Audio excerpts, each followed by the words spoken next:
The Individualized Education Plan, or IEP process, was created when the Individuals with Disabilities Education Act was established in 2004. The IEP is a team-based education plan that outlines how a student with a disability will access a free and appropriate public education. The IEP is a collaborative effort between a team of individuals, including parents, general education teachers, administration, a special education teacher, school psychologist, and any person providing services to the student. The student should also be invited when appropriate. The child's rights in the IEP process include being tested in a way that will yield the most accurate results of what the child knows. An example would be testing in the child's spoken language or considering the disability of the child.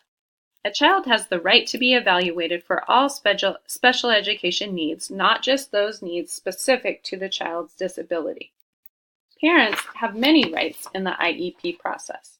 They can request an evaluation from the school if they feel their child needs additional support to access the curriculum. If a child is referred for testing by a teacher, the parent can either give consent to test or refuse testing. In both instances, parents must provide written consent. Parents have the right to participate in the writing of the child's IEP and can request an IEP team meeting at any point in the school year. The steps that a parent should make to request an evaluation include writing a letter and requesting an evaluation, and the school will then have 15 calendar days to respond to the request by setting up an informed consent meeting or by denying the request and providing data as to why.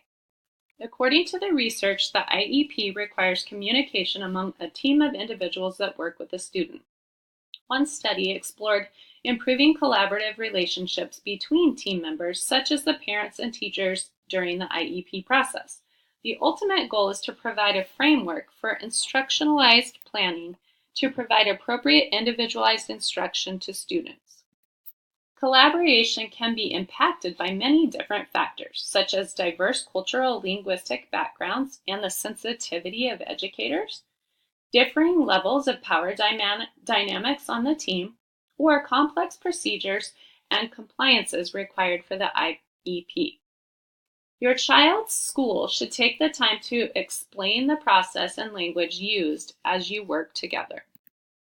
The intent of an IEP is to collaboratively create goals and objectives that allow students to access the general education curriculum within the least restrictive environment. The resulting plan is designed to add up to the best program of instruction and supports to help your child improve and build skills. Schools must develop post-secondary goals that are based on the results of age-appropriate transition assessments. Schools must incorporate annual goals that are related to the student's needs. At least one annual goal is needed to support each of the student's post-secondary goals, and the IEP must specify how the student progress is going to be measured and reported.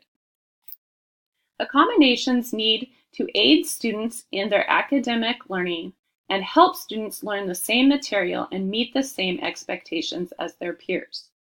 A modification changes what a student is taught or expected to learn.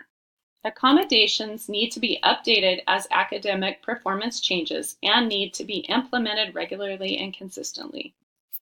Universal Design for Learning is a framework for thinking about accommodations. It emphasizes flexible learning environments and sees students as variable learners. Disabilities are located within the curriculum and materials, and UDL focuses on eliminating these barriers and unlocking curriculum for all. As a bonus, many of the accommodations benefit all learners.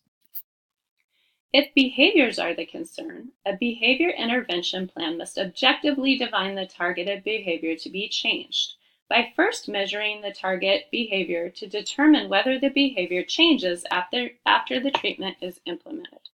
Ultimately, by identifying the function of the problem behavior, you can develop functionally equivalent replacement behaviors. Your child's IEP will also help to decide the most suitable learning environment for your child. Placement is on a spectrum, anywhere from fully self-contained to full inclusion, and at times a combination of both. A self-contained classroom typically provides specialized instruction with a small class size and more teacher support. Inclusion provides students with disabilities the same opportunities to learn alongside their non-disabled peers in the general education classroom. Accommodations are in place to allow them access to the general curriculum. Much research suggests that students who learn in an inclusive environment make larger gains in personal and educational development. The IEP, through advanced planning and strategic accommodations, like adaptive technologies, seeks to create environments where variable learners, including those with physical disabilities, can have their needs met and maintain full or part-time inclusion in the general education classroom. How is an IEP assessed? Research suggests that curriculum-based measurements are a valid tool to use when assessing a child's academic skills and developing IEP objectives. CMBs are direct and reliable and portray valid data that is used towards assessment of a child's IEP. Some examples of CBMs include the number of correct words read in 1 minute and the number of correct digits written in 2 minutes.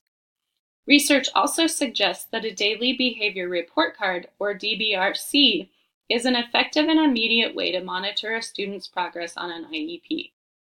DBRCs are completed electronically, and are more proficient because they are highly data-driven. They rely on the data to interpret the child's progress on his or her IEP. There are many challenges with grading and reporting IEPs. Students on IEPs are in the general education classroom and are graded using the same standards-based report card, even though their goals and objectives are set based on their academic performance.